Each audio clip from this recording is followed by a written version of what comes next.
Welcome back, everyone, to another episode of Figuring Out Epilepsy, where we talk about all things epilepsy plus more. Today, I have a very special guest, my own flesh and blood, my 14-year-old daughter. We are going to get her perspective on what it's like having a parent with epilepsy. And this episode is going to be audio only. It's not going to have video just because I don't post my daughter on social media and she's not allowed to have social media. So I'm not going to put her face all out there like that. But I do think it's important to kind of get every perspective that is involved in, having having a child when you have epilepsy. It can take a toll on them, and they deal with their own things as far as having a parent who has epilepsy. So we just wanted to get her perspective on things. And I know a lot of you guys had questions for her. So we are going to ask as many questions as we can and just kind of get her perspective on things. So, Emma, how are you doing today? I'm good, just a little nervous. Don't worry, girl. I was nervous the first time I did this too. You'll get used to it after a while. If you want to. That's it. Yeah. If you hear the first episode, which you probably haven't because you don't be listening to my podcast, but you'll notice the nervousness. And then like in Maribel's too, the first podcast I ever did in my entire life with Maribel, I was nervous, and you can hear it in my voice. So it's normal to be nervous, but I'll try to make this as easy as possible for you and just ask you the questions. How did you find out about my epilepsy? When I was like 5 or 6 years old, that's when I first saw you have a seizure. Do you remember what happened? I was in our room and you started twitching and shaking, and I ran out and called my dad, and then he told me to stay back, and then I didn't see what the rest happened. What happened after that? Yeah, I thought she witnessed me having a seizure a lot later in life. I thought she was like 6 or 7 years old, which is still pretty young, but I was shocked when I found this out. It was definitely surprising, and I felt, to be quite honest, I felt guilty. I felt guilty because I was like, it was already hard knowing that she witnessed a seizure at 6 or 7 years old, but to know that it's even younger, and I didn't even know about it until last year. So I felt guilty. But how does it feel when you see me dealing with my epilepsy?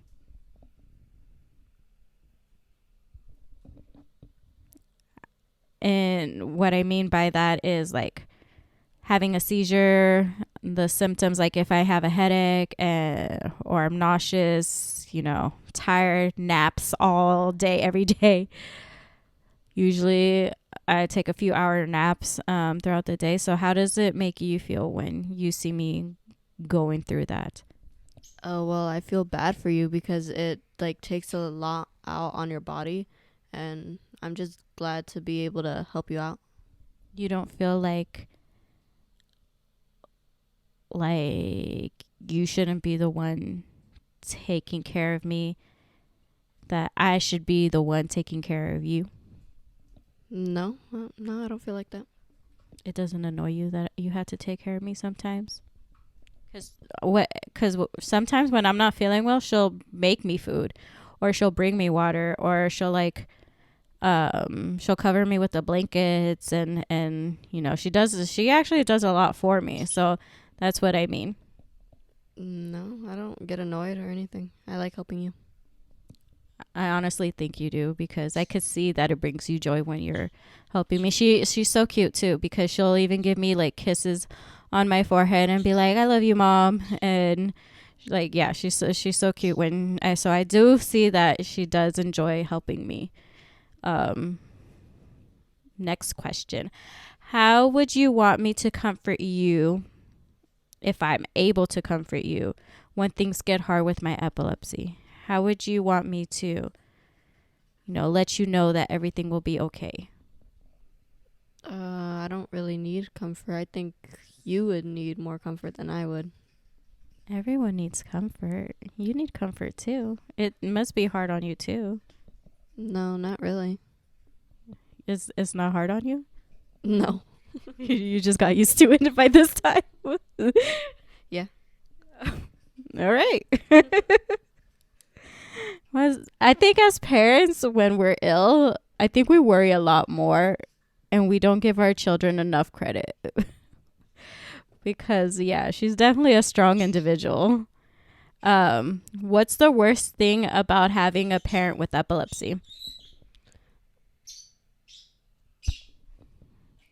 I mean, worst thing, most annoying thing. What do you feel like you struggle with when it comes to my epilepsy? I don't really struggle with anything. No. You want to know what I've observed? I think you struggle with worrying about me. I think that's probably the hardest thing when it comes to having a parent with epilepsy, is that you're out here worrying. Because when you were younger, you didn't even want to go visit your dad because you were too scared or too worried that I was going to have a seizure, and you just wanted to stay by my side rather than go visit your dad. Yeah, but I feel more comfortable now that you have your emergency medicine, so That has helped a lot, huh? I also think the seizure first aid helped you. You seem more confident in trying to help me. yeah, I feel more confident and comfortable helping you now. Yeah, I definitely recommend everyone getting seizure first aid certified, but if you have children, I think they should. I think it's a confidence boost for them, and they feel more capable, and it's super easy. I mean, it wasn't hard at all, huh? No, it was really easy. And it was all online, so she could do it in the comfort of her own bed, or your kids could do it in the comfort of their own bed. I think you did yours. I think you did yours while you were like covered under the blanket. So, yeah, definitely recommend getting seizure first aid certified if you have children. And yes, I think you did yours when you were like 10 years old, 10 years old. I was 10. Yeah, see. She knows. When did you understand what epilepsy was and that I have it? 9 or 10. Around the time you got seizure first aid certified, or what? What helped you? I didn't know that like about epilepsy. I just knew that you had seizures, just not like a whole thing with epilepsy. Oh, got it. Do you think me having epilepsy makes me a bad parent or irresponsible parent? Because that is the bait I see a lot, that people with disabilities they shouldn't have children, according to some people. What do you think? No, I don't think it makes you an irresponsible or bad parent if you have epilepsy or any other disability. Would you change? Would you, like, if you could change things, would you prefer a parent without epilepsy? Yes and no. Yes and no. Yes, because you don't want me seeing suffering, but no, because, I'm awesome. Because, yeah, I get it, yeah.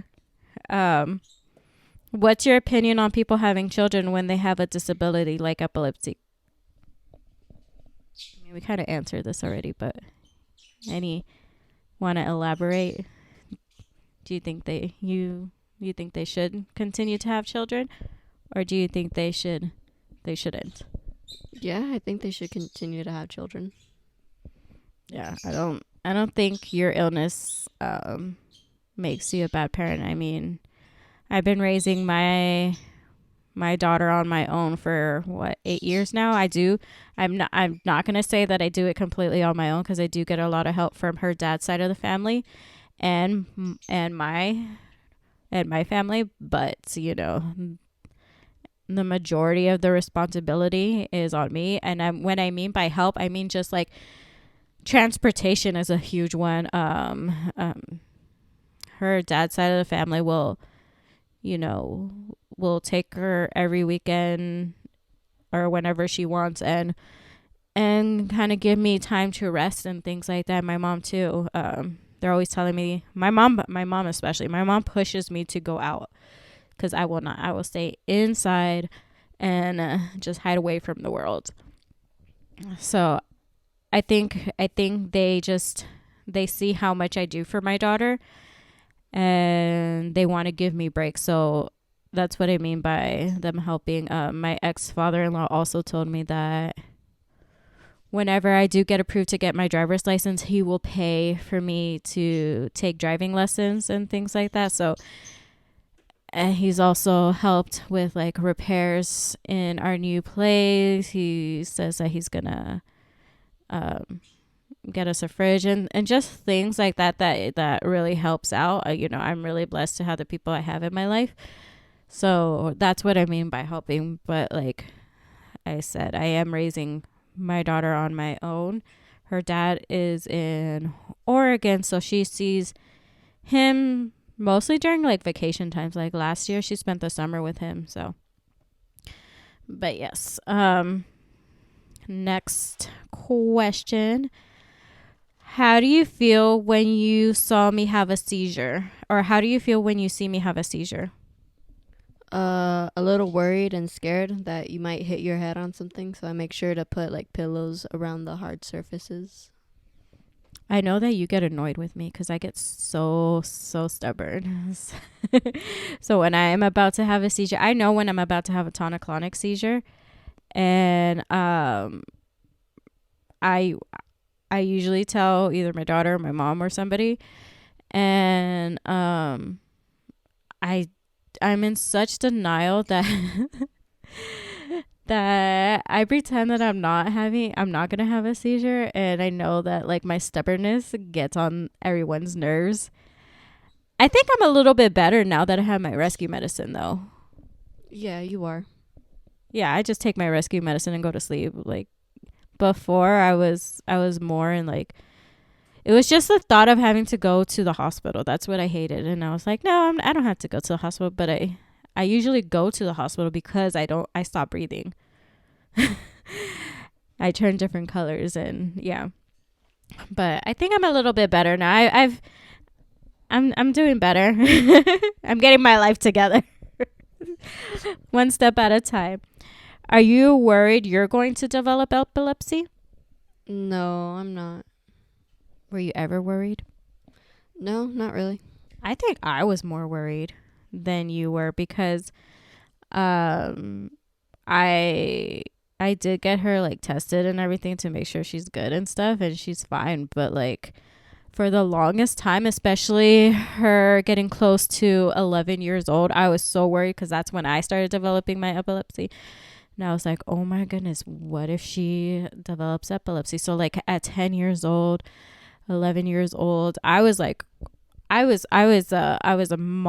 hover, what is it? A hover parent, a helicopter parent. Yeah, I was one of those parents like 10, 11, 12. I think like now I'm slowly like, okay, backing off a little bit. she's shaking her head no. I think I have. From when you were 10 and 11, I think that was probably the worst I've ever been. And then I was worried that you were going to develop epilepsy because I'm like, this is when I started. And like I was gonna, and I thought, if she did develop epilepsy, then I would feel so guilty, and it would be all my fault. Like I hated having my epilepsy. I just started accepting it, and then to have your own kid go through that, it was a toll on me. So like I said, I think we don't give our kids enough credit. I think they're a lot stronger than we like to think. We want to like just coddle them and protect them from all the bad things in the world. But they're a lot stronger. She has definitely proven herself that she is a strong individual, and she does have a mind of her own and a mouth on her.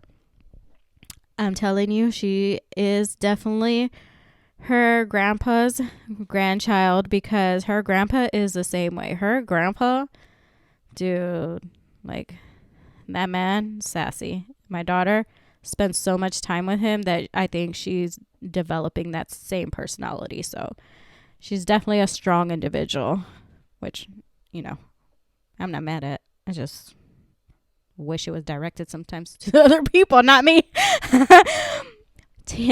Raising a teenager, be like, what? But do you hold back on your emotions not to stress me out? No.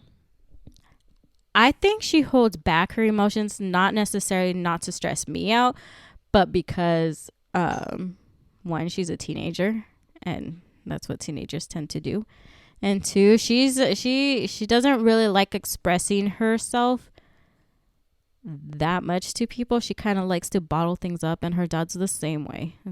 Her dad is exactly the same way. So it's not necessarily not to stress me out. It's more of just, she's like her dad. They keep it to themselves. So I have other outlets for her. She likes anime. She has like drawing anime things. I get her a bunch of books. I get her journals. I get her a bunch of things where she has outlets and things like that. I also want to put her in jujitsu, so she can, release the stress and things. I think it's so important for people to have outlets and stuff. So I try to give her as many outlets as possible. And she likes folklorico, which is a Mexican style dancing. And she's going to start doing that. So it's just about, having those outlets, just as adults, children need outlets too. So did you want to say something? That you should also put me in horseback riding. Dude, she's been asking that since she was like old enough to know what a horse was. This girl loves horses. The problem is, like, her school will pay for it. Her school will absolutely pay for the horseback riding lessons. The problem is it's 30 minutes away and I don't drive. That's the problem. So I think she's waiting for me to get my driver's license so I can take her horseback riding lessons. But in the meantime, she does go to, which we need to do it again. She does once in a while go to a horse rescue. And yeah, so I think I like how she puts me out on blast like that though. Like, dang. Eventually, one step at a time. Okay, and then this is the last question. What do you think me having epilepsy has taught you? Don't judge anyone who has a disability or epilepsy. That's a beautiful thing. You didn't hear it because you don't listen to my podcast or anyone's podcast that I've been on. But one time I was talking to Maribel from Embracing My Markings podcast, and she did say that children who have parents that are sick, that have a disability, that have epilepsy, whatever it may be, children tend to grow up more empathetic. Do you agree? Yeah, I agree. Yeah, because Maribel, she also has she has a couple chronic illnesses, and she always stresses out about how's that affecting her child. And I told her the same thing. Like, I always think about, like, how is this affecting my daughter? And I always want to be the best parent I can be, but sometimes I'm just not able to. And she told me one time, we're raising children to be empathetic. We're raising children to care about other people and to care for other people. And I definitely see that because, like I've said, she takes really good care of me when I'm not feeling sick. She'll give me a kiss on the forehead, tell me she loves me. She'll she'll like to cook and do things for me. Like, she actually enjoys it. And then she does that for her grandparents too. One time her grandmother on her dad's side of the family, not my mom, her dad's mom, she had surgery and she went over there to help her. Like, she'll cook for her, she'll help her up and down the stairs. Yeah, so you definitely raise children that are caring. I'm not saying that, parents who don't have a chronic illness or disability or something won't raise children like that, but I think when they see it firsthand, they do have that empathy for people. And it's definitely a huge plus, because we need more love and care in the world. We need to start caring for each other and helping each other out. But yeah, that's kind of what I wanted to talk to her about. Did you want to say anything before we go? No? She's just shaking her head like, no. She was so nervous. But yeah, and that's normal when you start a podcast, or where you're on a podcast for the first time. So yeah, so this is my daughter's perspective on having a parent with a chronic illness. Obviously, and honestly, she would tell me if it bothered her. To be quite honest, she would tell me straight up. Yeah, I would. Yeah, she's not afraid to express herself when she does express herself. So she definitely has a mind of her own, and definitely is able to tell me one way or another. She'll tell me what's going on with her and how she's feeling and stuff like that. So if I thought it really did bother her, I would consider other options and other things. But she's 14 years old, and she likes doing things for me, and I think that's a huge blessing. If you're a parent and you have a chronic illness like epilepsy, allow your kids to do things for you. You're not taking advantage of them. You're not, you're not being abusive in any way. You're allowing that blessing to come to you. My daughter loves doing things for me. She'll ask me, can I get you anything? Do you want water?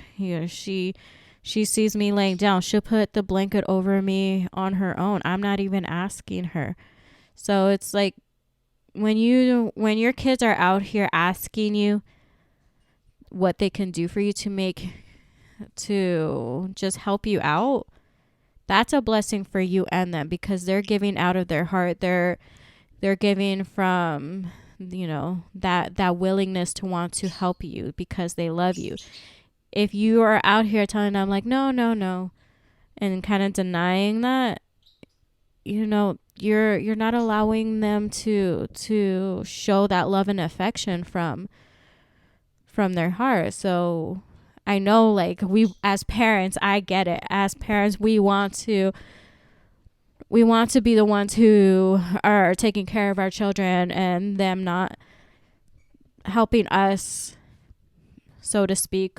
But it's a huge blessing. It's a huge blessing when children want to help their parents out like that. And, like I said, it teaches them a lot of wonderful qualities: responsibility, empathy, teaches them how to care for others. So definitely allow your children to be there for you, just like you are for them. You guys are a family, you guys are a unit, you are a team, and family are meant to help one another. I don't, that's really my 2 cents. And yeah, that's all I wanted to say. I know that some parents struggle with that, and I do as well. that guilt starts to come in, like, it shouldn't be like this. Your child shouldn't be taking care of you, but sometimes we just need it. And it's a huge blessing that our children are willing to do it. So I always say that I am extremely blessed for my daughter, and I wouldn't change anything about her for the world. Maybe a little bit less attitude, but the apple doesn't fall far from the tree, and I had a lot of attitude at her age too, so I get it. But that's teenage life, right? Yep. You see, even like that, even that yup sounded with attitude. But yeah, that's the episode for today, and I will see you guys on the